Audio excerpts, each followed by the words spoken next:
Hi, Lee Hodgson here with a prep for Country Tune number 1 for BMA's Year 2 LPW 2A. Okay, this was composed by and originally performed by Rodney Crowell. You ought to check him out. Great songwriter, still going strong in his 70s, I believe. Just a bit of background information. Rodney, in case you didn't know, Rodney Crowell was the guitarist as well as the songwriter for the Emmylou Harris Hot Band. And as the name suggests, back in the 70s, Emmylou had the hottest musicians around. She had Albert Lee on guitar, originally James Burton from Elvis Presley's band. Also, speaking of Elvis Presley's band, the keyboard player from Elvis Presley's band, Glenn D. Harding, he was in the hot band. So the hot band, they were really the hottest musicians around. We're not actually looking at the Rodney Crowell version, but just as a point of reference, Rodney Crowell recorded it as a straight, quite rockabilly feel. But more to the point, we're looking at a version by Patty Loveless. And she does it in the key of E. Rodney originally did it in A, but Patty Loveless's version is in the key of E, good old guitar-friendly key. And more to the point, she does it with a shuffle. The feel, rather than da-da-da-da-da-da-da-da-da, it's got the da-da-da-da-da-da-da-da. Both Rodney and Patty love this rockabilly type feel. So, and I'm talking to guitarists here, but the drummer will definitely be giving you kind of a... And as you can see, it says country shuffle or swing eights. Also, looking at my own transcription here, I can see it says cut common or à la brève or 2-2. To be clear, it's 1 and 2 and 1 and 2, and look at the body language there. 1 and 2 and 1 and 2. So it's not a fast 4/4. It's what country and some Latin musicians call cut common or 2-2. 1 and 2 and 1 and 2. So it's got that kind of swing feel. 1 and 2 and 1 and 2 and 1 and 2 and 1 and 2. So we're not in 4/4 technically. Okay, let's get down to business. Now, when I normally teach this in person to guitarists, I make quite a fuss about this opening thing, but it's only for about half a second, so I shouldn't make too much fuss. But what we hear in Guitar 1 is this lovely kind of, it's a sort of percussive thing. When I first transcribed this, it actually took me about 20 minutes to make my mind up what I thought it was. This is what I believe it is. There's an open A for sure, although that's just as an aside, it goes. So the open A with an upstroke of the plectrum, I'm using a plectrum by the way, picking fingers, I'll get more into that as we go along. So pluck an A with an upstroke, then perhaps with your little finger play the 12th fret of the bottom 2 strings, and just do this sliding sound. You know how in heavy metal and rock something's get like a motorbike sound, like, or a scrape? Well, this is neither, it's just a kind of a gliss. It's got that. It makes people sit up and listen, doesn't it? So it's not a big thing, but it gets people's attention. So in the first instance, you hit the E and the A,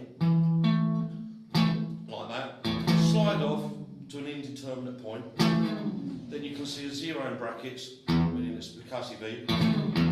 The next sound you hear is the same 2 notes, yet it's a slightly different timbre. And to cut a long story short, I'm quite certain that it's down here. So it makes sense physically and sonically that you go. Can you hear the slight difference in tone? And more realistically. So you get this boo. I originally thought it was just 2 of these, or 2 of these, but neither of those sounds right. But the moment you do this, it just sounds right. So you can check all this out on the tab. I assume you'll be getting a version of the tab, although a lot of our BMA stuff doesn't have tab. Okay, so that's... And then, to end this pickup, you do that again. Quite simply, it's that, then that, then that. Seems a bit crazy out of context, but in context, 1, a 2, a 1. It just gives a nice little do-do-do. You can imagine a double bass player playing rockabilly. So don't make too much fuss about it, just get into the groove. Okay, let's get on to the extended intro. What I mean is, it's longer than you expect. The vocals don't come in for quite a while. 26 seconds in fact, which is quite a while before the vocals come in. So how we fill it, in the first instance with the guitar, hybrid picking, in other words, picking fingers. I'm holding the pick as most players such as Albert Lee would do. I'm a big fan of Albert Lee, I've learned from him. Brent Mason, just as an aside, doesn't hold a pick like that. Brent Mason uses a thumb pick and fingers. But here, I definitely recommend pick held normally. I'm using a 1.5 here, which is a bit heavier than I would normally use, but we've got a nice firm sound, so at least a 1mm pick. And fingers, and I've personally grown my nails, let me just hold it up, not particularly long. In fact, if I turn my hand round, this is quite relevant. My nails aren't that long, but they're not too short. The point is, and it's an important point, if I keep my fingers quite upright, it's a fleshy kind of sound. This is very relevant to this tune. So if I keep my fingers quite extended, it's quite fleshy, but of course, with a little bit of nail, if I curl my fingers, listen, so that's the fingernails there. I think that's quite important for this song and other such country songs. Once again, listen to the tonal or timbral change between having your fingers more upright, a bit bluesier perhaps, and a nail. So where should you introduce the nail? How much should you curl your fingers? Well, it's up to you. You shouldn't think about it too much. But I trust that point is made that you can use your nails to give it a bit more definition. What we don't want to be doing is just doing this. It's a bit too crude. Much as I love rock and roll blues, just the strum of the plectrum is a bit too crude. A bit too messy, isn't it? Let me show you the wrong way and the right way. I think it's important to show you the wrong way, or the less authentic way. This is the less authentic way. It's a bit sloppy and messy. It should sound more like this. Rather than big difference, isn't there? This wants to be nice and tight, so pick and fingers. Specifically, according to the notation, now, just before I demonstrate it, understand that it's not exactly the same every time. The notation, which I transcribed a few years ago, is, I believe, quite accurate. In fact, I think it's very accurate. However, the guy on the record, I'm not sure who it is. I'd like to say it's Stuart Smith, but I doubt it. Stuart Smith was the guitarist with Rodney Crowell. And it's not Albert Lee, it's not Brent Mason, I know that for a fact. Anyway, the guy was obviously using hybrid picking and not always doing the exact same thing. I'm tempted to suggest a mixolydian. Okay, here are the notes. Okay, I'll do it bar at a time. After this, there's not a lot of detail, so I'd rather go into detail now. So guitar 1 plays a power chord, and then it's playing parallel fourths. I trust that makes sense, parallel fourths. Okay. But then there's not a fourth, there's a third. In the next bar, it's the notes of D and F sharp, which are, as you should know, the flat 7th and 9th of E. So there's the mixolydian flavour. I believe I mentioned mixolydian a moment ago. So mixolydian thirds. So it's not all in thirds, it's not all in fourths. It's a mixture of fourths, thirds. Then it's an F sharp again, then more fourths. Then more fourths here. That's the note of D and G, natural, both naturals. To be clear, you could be a bit lazy and just do this. It's not quite right. It's a bit more specific. It is a 1 and 2 and.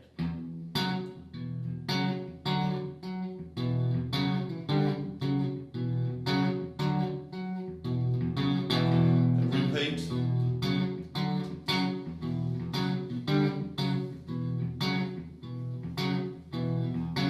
Okay, that's the first part of the intro.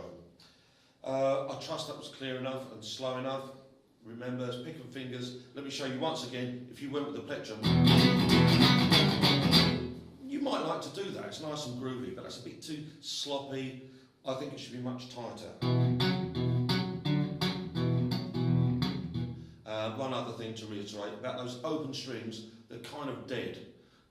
Again, I like to show you the less subtle way and the more subtle way. The less subtle way is this. Where I'm really playing that E full swing. It's not like that. It's much more subtle. The easiest way of explaining that is that you de-emphasise the low E. 1 and 2 and. If I just groove on that, and I suggest that you practice by grooving on that, listen to what happens if you take away the E note. It really loses something, doesn't it? So that's without any E string at all. going grab, grab, grab, grab, grab, grab, grab, grab. If I play the E too forcefully, it's too heavy-handed. So lighten up or de-emphasise the E. And can you feel it comes alive? Let me do that once again, from the very, very beginning. 1, 2, 1, 2.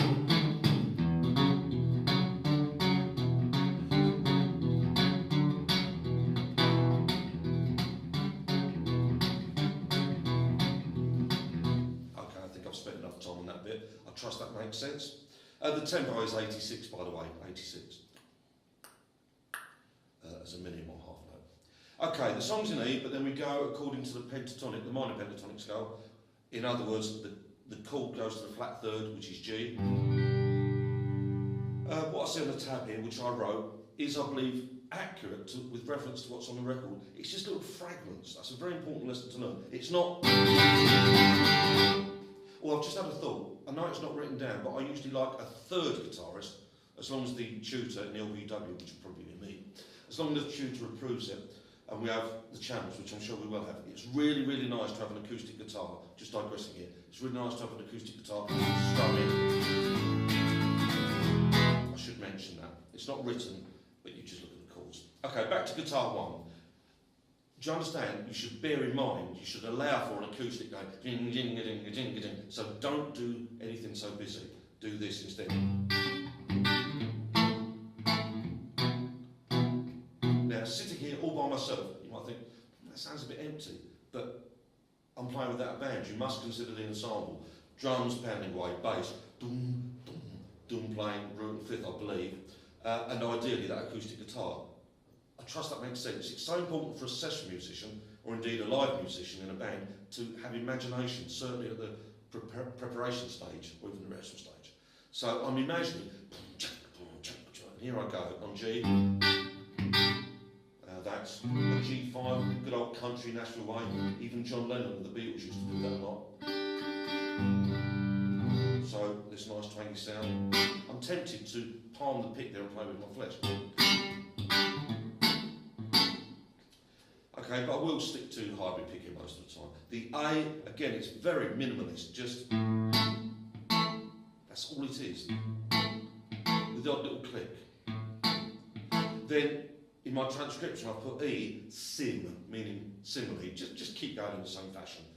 You guys on a degree level, you shouldn't be needing tab all the time. So what have I just done? I've done G to A like this.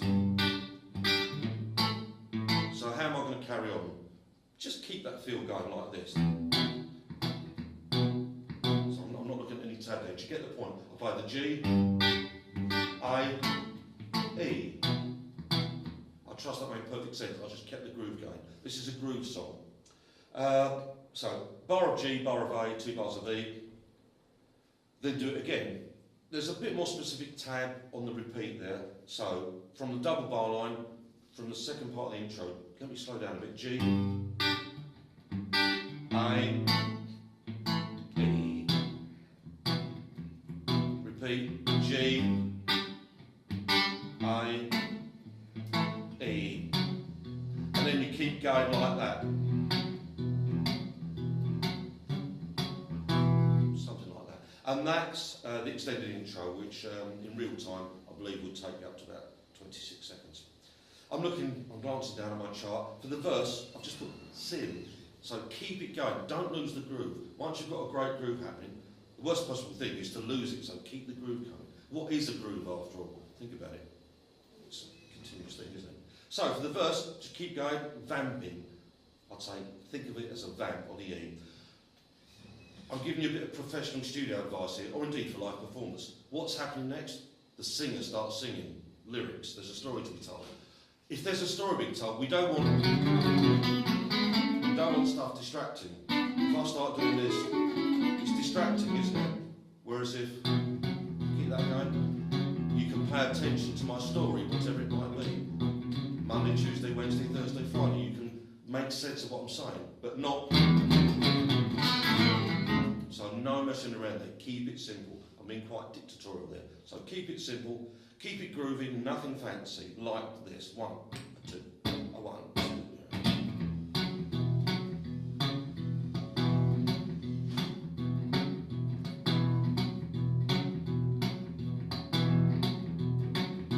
nice and dynamic. May I remind you once again, in my opinion, it'd be a bit too crude to strum like this. It's a bit too crude and it's too obtrusive, so nice and tight. Fingernails. And I've just turned in the page there. By now, you should have got the idea. We've very much broken the back of it. Then there's another 4 bars of the same thing.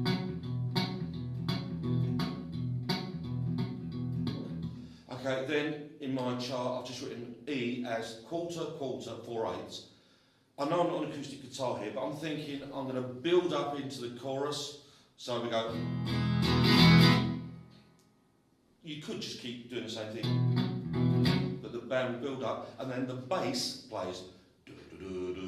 That's 2 E's followed by F sharp, followed by G natural, followed by G sharp. And guess what? Guitar 1 plays in unison. So that's 2 E's. Swing, don't forget this is swing or shuffle 8s, F sharp, G, G sharp, and inevitably that takes us to the chorus. The chart doesn't show anything specific because by now you should know the groove. It's tempting, especially if there's no acoustic guitar in the band, for me to suddenly go, but that is clearly an acoustic guitar part. If there's no acoustic guitar, then do that. But if there is, and I hope there is, then don't do that. Don't double up. Don't make it messy. Just keep doing what you're doing over the chords. That is A, G, E. Again, A, G, E. D. Guess what I'm going to say? Keep doing the same sort of thing. It's tempting to do this. That sounds pretty cool, doesn't it? Would that distract the vocalist? Will they like what you do, or will they be annoyed and fire you to your face, or not give you a call? These are seriously important things to consider. I don't think I'd be fired for suddenly going, but don't go, don't start playing solos there. So the chorus is A, G, E. Again, A, G, E, D. Maybe a bit of rock and roll. That felt natural to me. I'm not looking at any tab there, I'm just going with the flow. And then you hit an E chord and sustain it for 2 bars. Try and remember the lyrics. Lovin' all night, hanging on tight, no doubt about it, we'll be loving all night. Okay, I'll sing this song myself. So where it goes, no doubt about it, we'll be loving all night. That's a little break in the band, so let the vocal ring through. No doubt about it, we'll be loving all night. Then the tag after the first chorus is pretty much the same as the intro, but keep it simple. The intro was fairly specific, but in general, so generically, revert back to.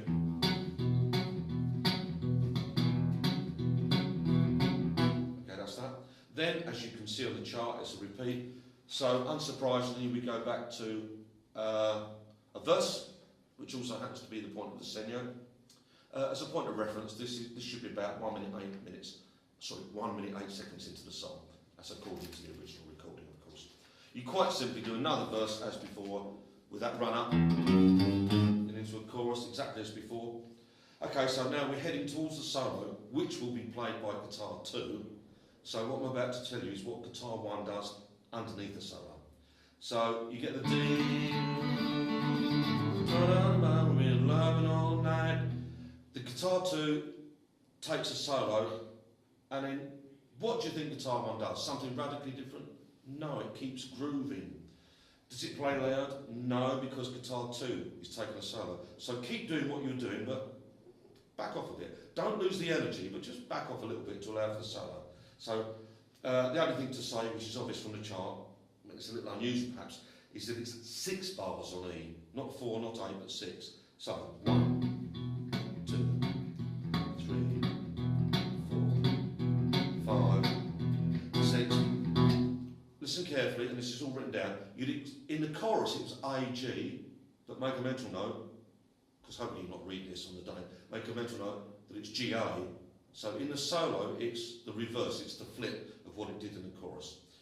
Was Rodney Cryle doing that to be clever or trying to confuse us? No, he simply turned it around for a bit of interest. So in the solo, after 6 bars of E, it's G, and you shouldn't be surprised that I'm going to recommend keeping the groove. Not that, but something like...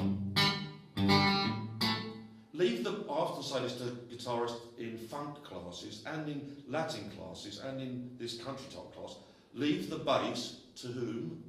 The bass player. I'm not being silly, but so often guitars get in the way of the bass. Very rarely the other way around. So don't worry about the bass, even if you're practicing alone. Imagine do, do, do. So just groove in the way. So the 7th bar of the solo is G, A, then E. Then repeat those 4 bars, G, A, E. I'm just going on to page 3 of guitar 1. Then 2 bars of D. Earlier on I showed you this almost rock and roll thing. Don't forget there's a solo happening over the top. So you could do that, but perhaps just keep it extra simple. Something like that. So 2 bars of D, then 4 bars of E. If you listen to the recording, Patty Loveless's version, it doesn't exactly get that much quieter, but the energy level drops. That's not quite the same thing, is it? It kind of thins out a bit, so just back off a bit. So it goes D, but then it kind of chills a bit. Then, as you can see on the chart, I trust, Del Segno coda, and we're nearly done with this guitar one. So, obviously back to the Segno, and as a point of reference, we're 2 minutes and 11 seconds into the song, to give you an idea of the scheme of things. So Segno is a verse, just like before. You know what to do. People should be tapping their toes. I'm being serious here. If you're on the LBW and people aren't tapping your toes, something wrong. This is a dance song. I said that I sing this. I've been doing this since the 90s, and I used to work at line dance festivals, and there'd be 50, 500, maybe 1,000 people dancing. If the dance floor was empty, there's something wrong with the band. So your objective is not to show off on the guitar, to get people toe tapping or preferably dancing. Okay, feet back down to earth. I was saying, back at the Segno, that's a verse exactly like before. Go through to a chorus, including the run up into the chorus. Chorus, and as you can see, coming out of the chorus, we go to the coda, which is a repeat chorus. So, if I may, I'll dictate it from the chorus. So, I, G, E. Again, I, G, E. I'm just going to pause here. That's where you go to the coda. You would normally go to a D, and you still do in the coda. So I'm looking at the coda now. You go to D, E, but then you revert to D. This is the only time in the song where it does a repeat of the D chord. To put it into context, if I'm not mistaken, it's simply hold on tight, love all night, love all night, hang on tight, so it's a simple repeat of the lyric. So it's D for 2 bars, E for 2 bars, D for 2 bars again, then 4 bars of E. Yeah. Now, sorry, I was misreading that. That's an E hold. So from the coda.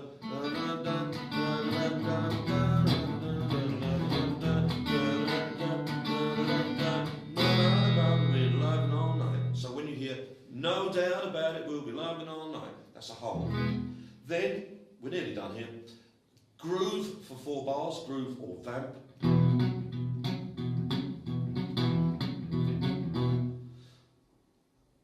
Now there's a chorus variation. It sounds complicated, but it's only a country song, it's real simple. And that, as written, is 2 bars of G, 2 bars of A, 2 bars of E. 3 lots of 2s, obviously 6. And the strange thing is, the slightly strange thing is, it repeats that section 3 times. So it's G. So instead of 1 bar of G, it's 2 bars of G. That's G, 2 bars of A, 2 bars of E. And then loop it round to 2 bars of G, 2 bars of A, 2 bars of E, 2 bars of G, 2 bars of A, and finally we're at the 3rd time ending, which is quite simply more or less like the intro. It's almost exactly the same, but not quite, so I'm just looking at my tag here. It's, so the 3rd time ending, sorry about that, building works, improving your ICMP as we speak. Progress in action. Okay, the 3rd time ending is like the intro.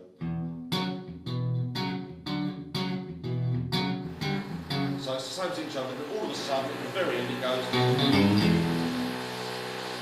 just play that. That's B, C sharp, G, E. B, C sharp, G, E. I'm tempted to use a plectrum for that to give it a nice. One more time, that outro is 1, 2, 1 and 2 and.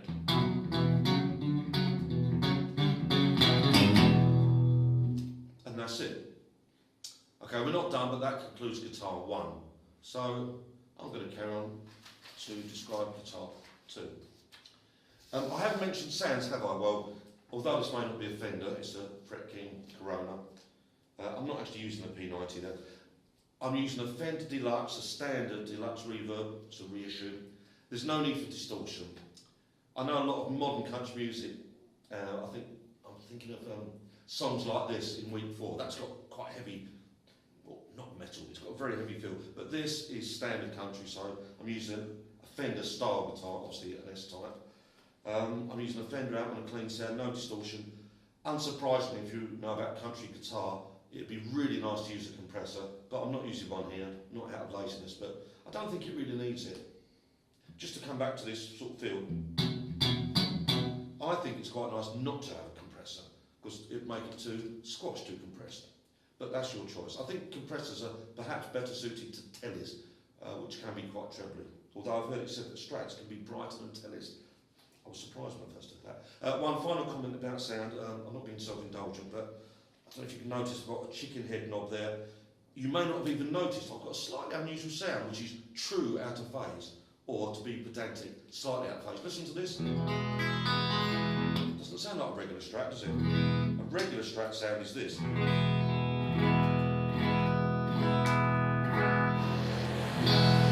But listen to this. If you can.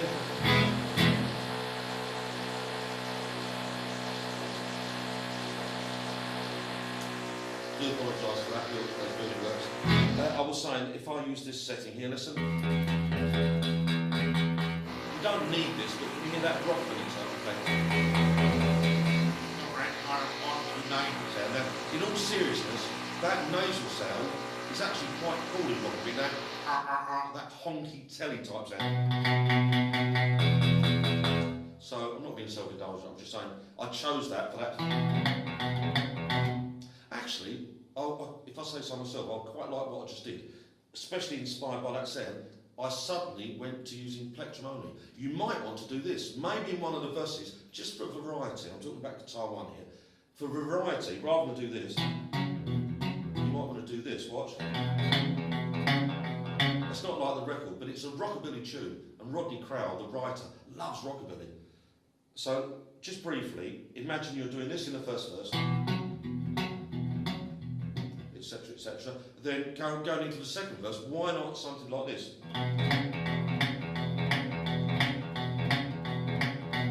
I think that's cool, and we certainly encourage interpretation nowadays. Don't think you have to copy the record exactly. Our program leaders, I'm sure, would endorse that. You don't have to copy things exactly. If you go out and do a gig, do they want you to do exactly what's on the record? Well, maybe they do. If it's a theatre show, they might want you to do exactly what's on the record. But very often you'll be hired because you sound good, you look good, and more importantly, as I'm sure you've heard many times before, you're good to hang with. If you're a cool person to hang out with, you'll get gigs. If you're not a cool person to hang out with, you've got to be the best guitarist in the world, or best drummer or bass player in the world, because otherwise people won't want to be around you. Sorry that sounds harsh, but that's life. Okay, let's get back to guitar playing, guitar 2. I'm looking at my personal transcription here. Now, I'm tempted to go onto the bridge pickup here. Obviously I've only got this one guitar with me here today, but you might want to be using a telly, and I'm sure many of you will be using tellies. You can use the telly throughout if you wish. I'm just thinking a bit of a brighter sound. Okay, this is really cool. I don't think it's Brent Mason, but it's the sort of thing you might do. Now watch this. Isn't that cool? In the key of B. Just to elaborate, we often see people like Jimmy Page or Stephen Ray Vaughan about only doing this. Or this has an open E as a pedal tone. I'm sure you've heard of pedal tones. I'll say that again. I'm sure you've heard of pedal tones.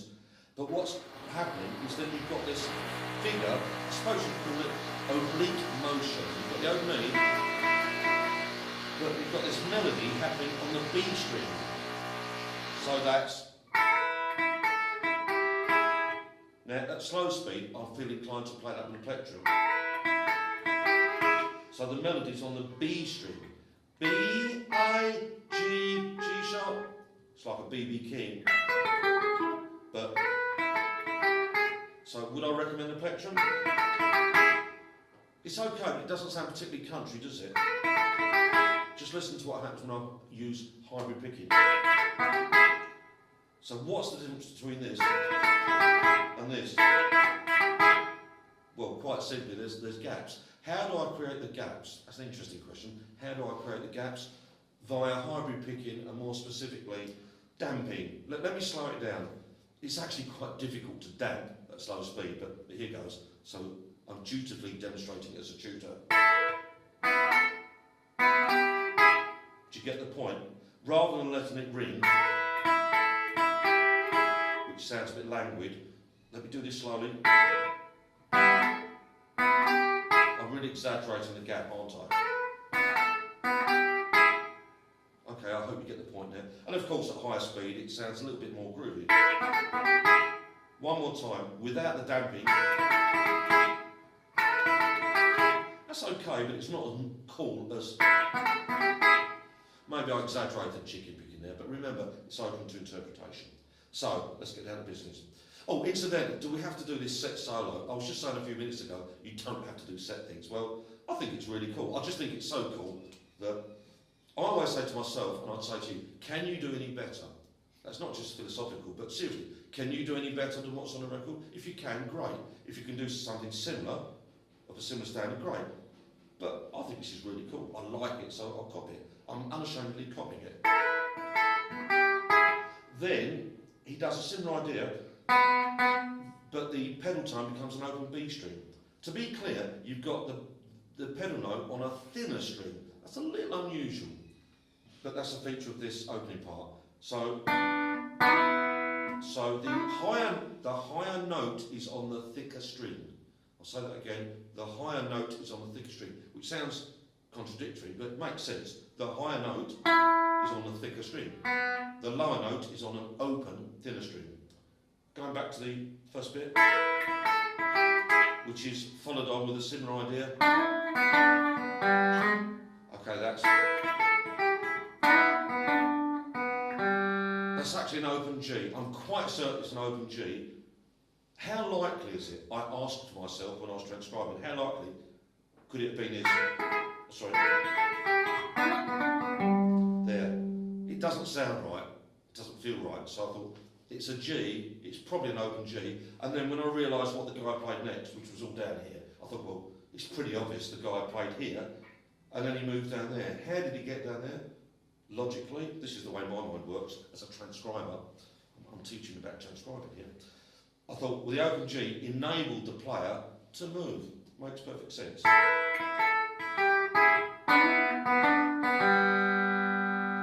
and then there's the opportunity to move down. And sure enough, it picks up and it goes.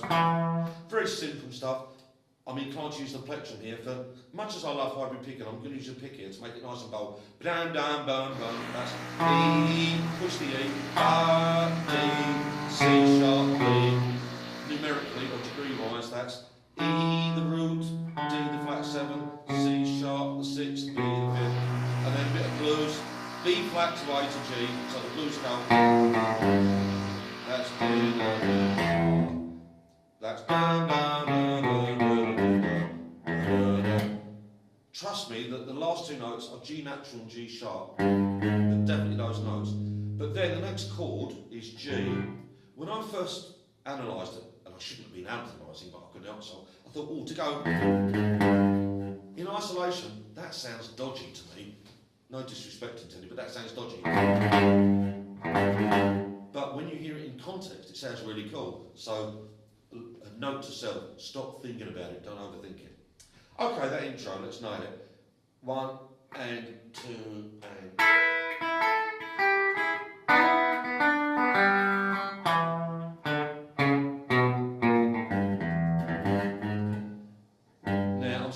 G. You don't actually have to hit a G. Looking at my own transcription here, what notes have I written? None. I've just written slashes. But this is lead guitar. I should have said that guitar 2, you should conceptually think of it as lead guitar. Now, if you were given a chart, now hold that thought, would you be given a chart on a gig? It's a real luxury. I don't want to state figures, but I'm guessing 50, 80, even 90% of the time you're not given anything. Why should the band leader give you anything? They pay you money at the end of the gig, which is due recompense. So seriously, are you going to be given this? I give you it because I'm a tutor. We're doing it as a courtesy. I must stress that you're not always given a chart. It's a real luxury. If you're given a chart at all by the band leader, it won't be the artist, but the band leader might give you something like that. So if you were inexperienced, you'd be thinking, oh, what do I do? It doesn't tell me what to do. Well, you need to gain experience, through attending all the workshops, of course, and getting out and gigging as much as possible. Well, I'm here to show you from my experience. I see G to A to E. I'm not going to overthink it. I'm just going to play country stuff. Now, that requires a whole lesson in itself. I'm just going to give you a few ideas. I'm on the bridge pickup, don't forget. I'm going to do country stuff like this. Did that sound country? Yes, it did. I sound like a country player. Wearing a country shirt, that helps. Forgot my Stetson. I'll bring Stetsons to the LPWs, by the way. I've got 4 Stetsons. I've got 3 Stetsons and an emergency Stetson. So you'll be obliged to wear Stetsons. Okay, back to the guitar playing, seriously. G, so that's usually what I would play. That's, you could do something like this. But I would do it nice and bold. Make it clear. Here's me as a country guitarist. So, then A, I'm not thinking theory, I'm just thinking there's an A chord, I'll play that. It can be as simple as this. I'm not thinking modes. Rarely, if ever, do I think about modes for country things. I'm just thinking country licks. Let me show you 3 ideas. I'm not being self-indulgent here. I think it's my duty to show you my ideas. I could do a similar idea like this. That was logical, wasn't it? I played this. Then I did the same thing up a tone. I transposed it. That's cool. I've got no shame or guilt about thinking, what would Brent Mason do? I don't want to get to philosophy or ethics here, but isn't that what we want to do? When a producer hires the great Brent Mason, he's the most important guitarist in history. Why do they hire him? Because he doesn't need to be told what to do. They say, Brent, give me an intro. And he does one, and it's a hit record, sells hundreds of thousands. That's what happens. That's why he gets paid a lot of money. He doesn't say, oh, can you give me 5 minutes, or can we do it tomorrow? He just goes, he doesn't say anything, he just does it. Probably first take. You and I might think, oh, I could have done that, but Brent Mason did it. I know he didn't play on this track, but I'm just making a point. You'll get paid if you just do it. The last thing you want to do is, especially to the band leader, the person like, oh, what should I do? You could possibly say, what would you like? But play your instrument. They'll soon, and the producer will soon say, hopefully in a nice way, hey, that was great, or could we try another one? They'll soon tell you if they're not happy. But don't overthink it. Don't try and second guess them. Don't think, oh, what would please them? Just be good. I love Brent Mason's quote. Sounds a bit harsh and mean, but Brent Mason, if I'm not mistaken, said, play well or look stupid. Play well or look stupid. That sounds a bit intimidating, but play well or look stupid. If you don't play well, I'll get somebody who can play well. That sounds quite mean and harsh, but that's the best advice I can give you.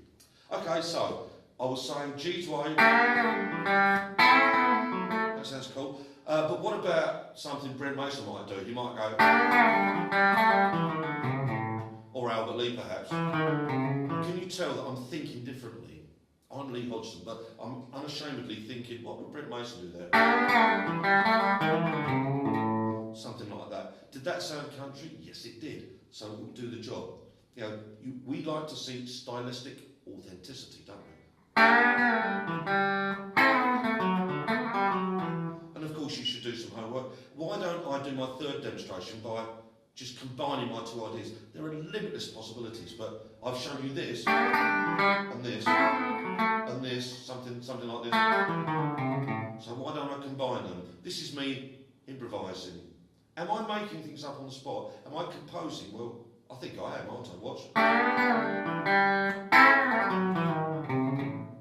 Do you get the idea there? Unfortunately, I don't have time to dictate every little note to play there. One more time, I went. Do you get the idea? I'm thinking a bit like Ireland Rock or somebody who plays bands, and then I'm doing this I call it twiddly. I'm not going to get into modes, I'm just thinking twiddly stuff. That was cool. Anyway, I think you get my point there. Just do something, I wouldn't call it a solo, but do something catchy that makes people... What are the people on the dance floor going to care about this? Well, just get everybody up on the dance floor, that's the drummer's responsibility, but just keep the groove going. Okay, let me get back down to earth here. So G, A,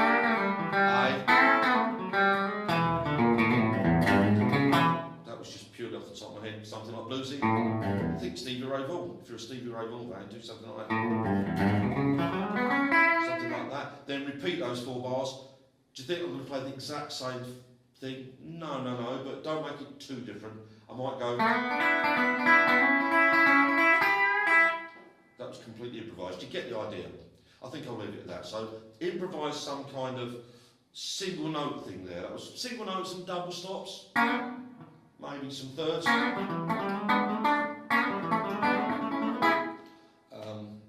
Okay.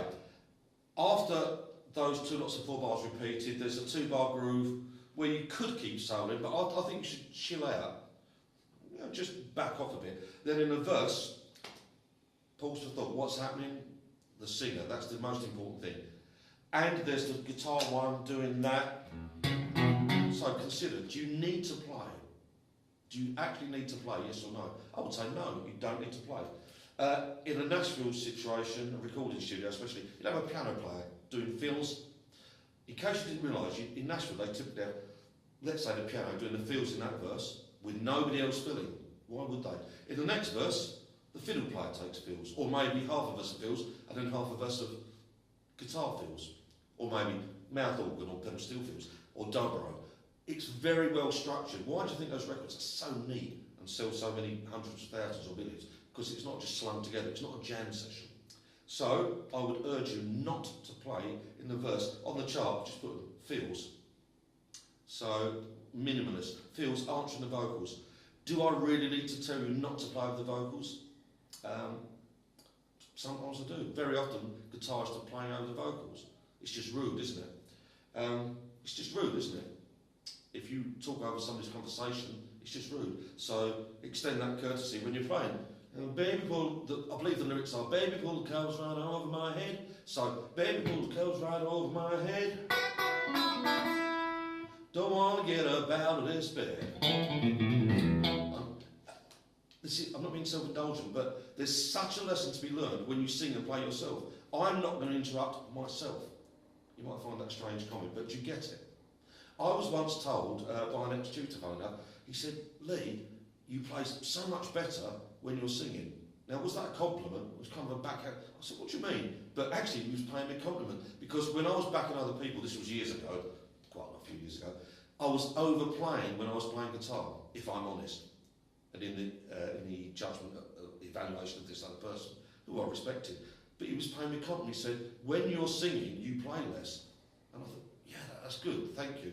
So, I'm saying to you guys, play less when there's a singer. They will thank you for it. They will not thank you if you're going to listen to it. And I do hear that occasionally, so please don't do it. Okay, there's not a lot more to talk about here. So, in the verses, what was I just saying? Next to nothing. Don't feel obliged to play. Maybe the odd little... Maybe this is quite bluesy. So if you're a Stevie Ray Vaughan fan, or Joe Bonamassa, or John Mayer, sure you can put in the occasional... I've inadvertently found myself on those 2 pickups, which is cool. So I'm on a bluesy vibe.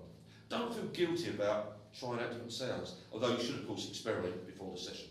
So in the verse, baby, all goes right out my head. Don't want to get up out of this bed. Don't want to do a little dying. And also, don't feel obliged to put fill everywhere. Just do it occasionally. I'm sure you get the idea then. So that's what you do in the verses. I said earlier there'd be a fiddle player, steel player, dobro player, Of course, we won't have that. So it'll be you, guitar 2. When you're playing guitar 2, you're the person doing the fills. Guitar 1 is rhythm guitar. Does that make sense? Guitar 1. Guitar 2.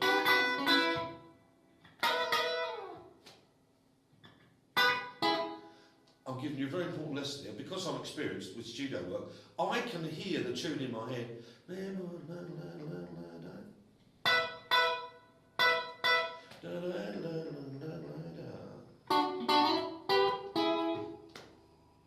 If you're watching this video, you probably think that sounds a bit empty, but you've got to imagine the band. Having that imagination in the first place will make you a much better player. Come to play. Okay, moving on to the chorus. There's a subtle difference. Guitar 1 and the bass went. I do believe guitar 2 just keeps its quarter notes. No big deal, it's just E, F sharp, G, G sharp. Now, I will show you a specific part because this is specifically what they play on the record. I'm going to revert to the bridge pickup here. Again, the lesson is obvious, it's minimalist. What's on the record is this.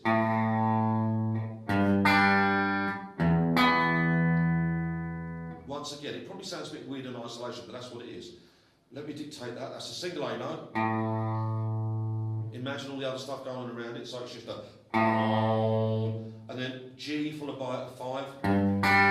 The sort of thing that if it were used with distortion would be reminiscent of Van Halen. There's really no difference. Or Angus Young, or indeed Malcolm Young.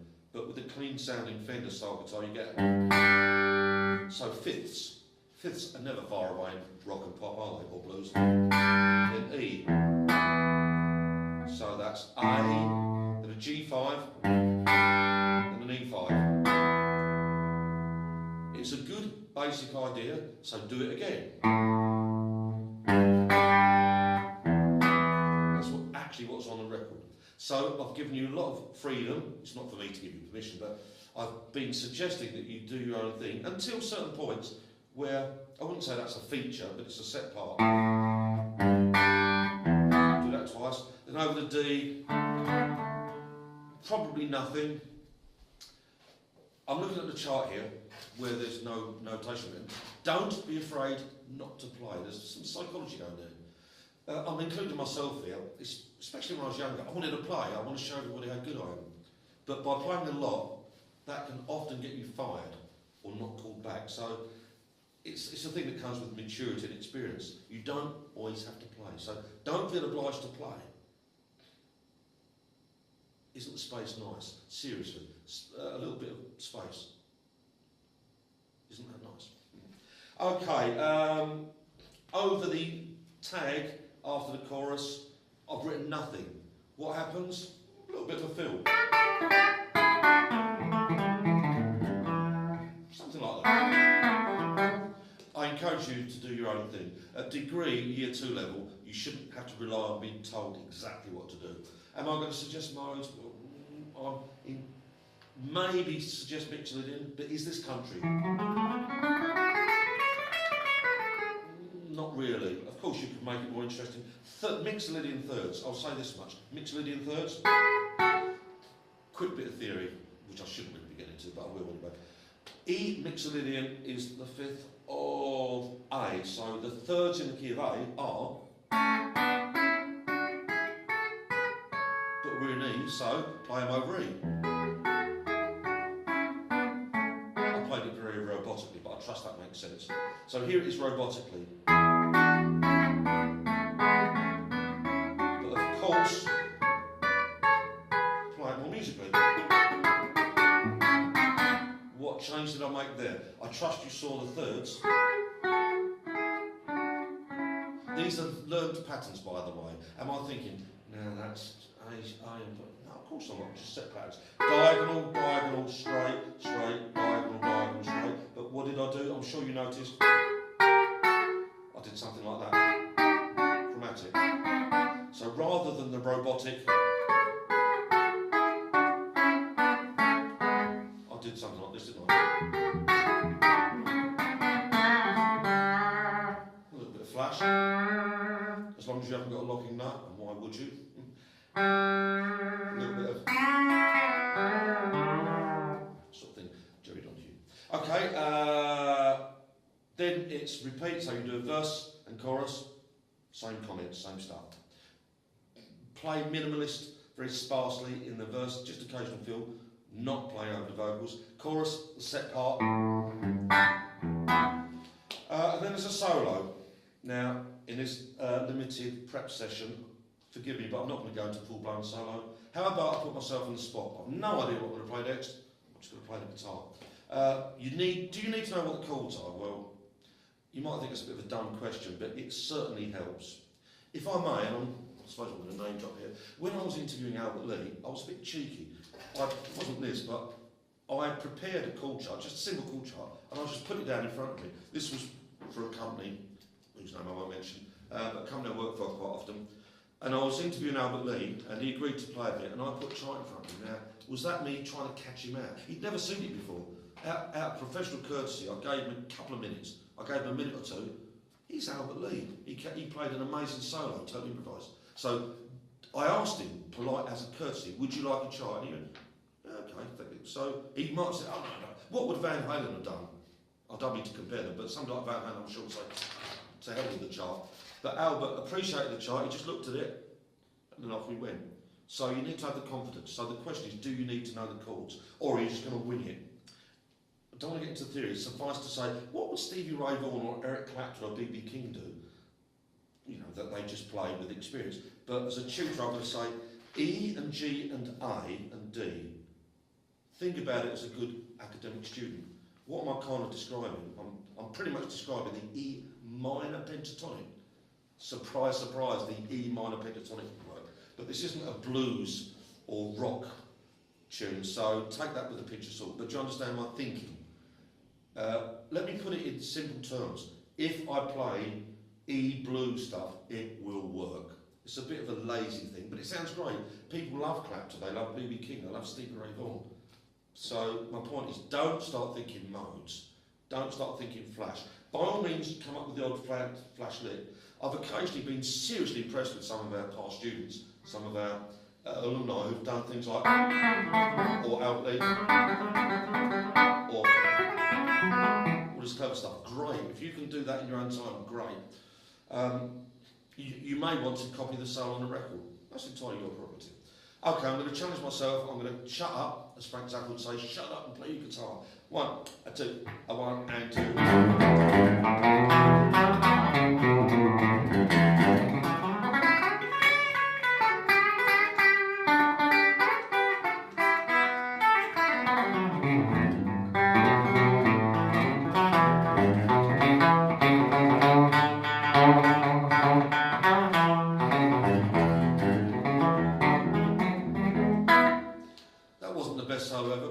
It was okay. You probably noticed, and I feel a bit guilty about this, I was kind of looking down at the chart. I'm thinking, Lee Hodgson, you've been playing country music for 30 or 40 years, do you really need to look at the chart? If I may, and I'm not being self-indulgent here, I'm not going to look at that. Let me allow myself one. And for your benefit, what do you think of this? I'm not fishing for compliments, but let me stop looking at a chart and let me just go with it. 1, 2, a 1, 2,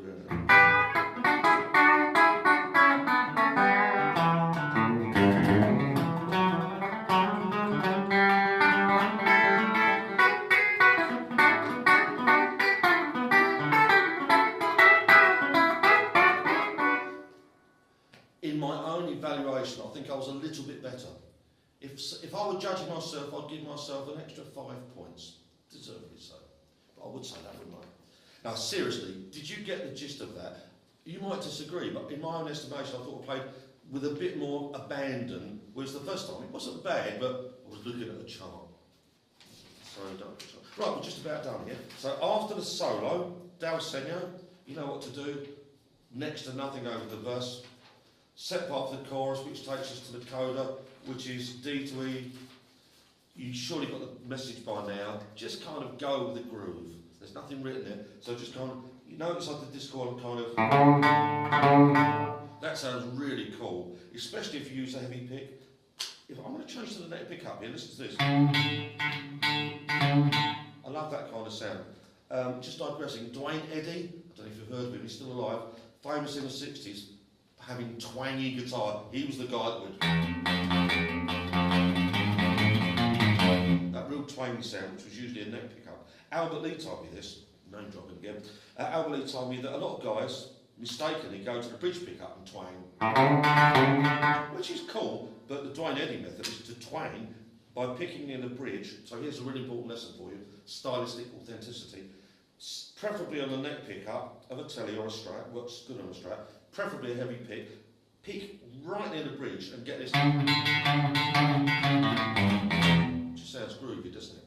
So I'm going to conclude this prep by staying on that setting. The heavy pick really helps there.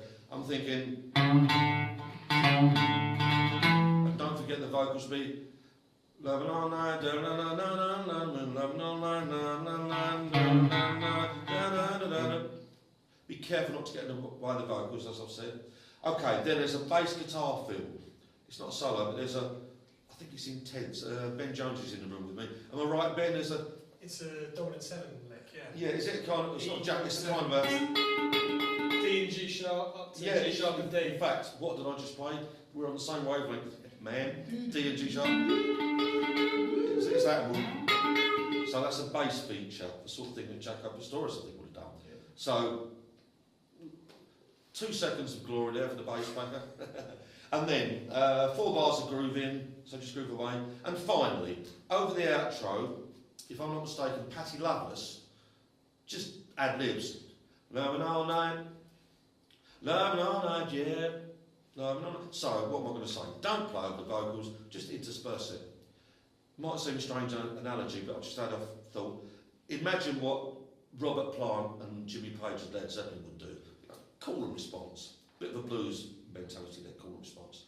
So I'm not calling it a solo, but think of it as call and response. So the vocal, lovin' all night, yeah. And not forgetting the chord, I should stress the chord. So I need to know the chords. The chords are G, E. So now that I'm cognizant of the fact, I'm aware of the fact that it's G to A, can you see that my brain has gone, oh, what do I do here? Analyse. But it's a tune in E, so I'll probably just do something like that will fit. I know that will fit.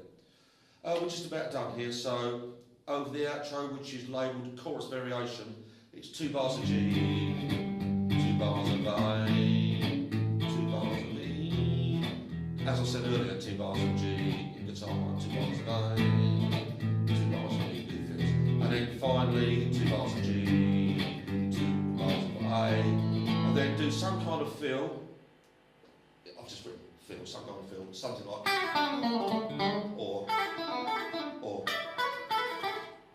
or something like that, and at the very, very end there's a set ending, which I guess you ought to do. I imagine most band leaders, producers would say, let's have a set ending to make it clear it's not a jam session, it's a commercial recording. Guitar 1 went, but guitar 2 goes. So guitar 1 went upwards, guitar 2 goes downwards. What's that called? Contrary motion. So the final thing to show you is the ending. We Like E. There's a song title in it somewhere, We Like E. Discuss. Lee Hodgson signing off.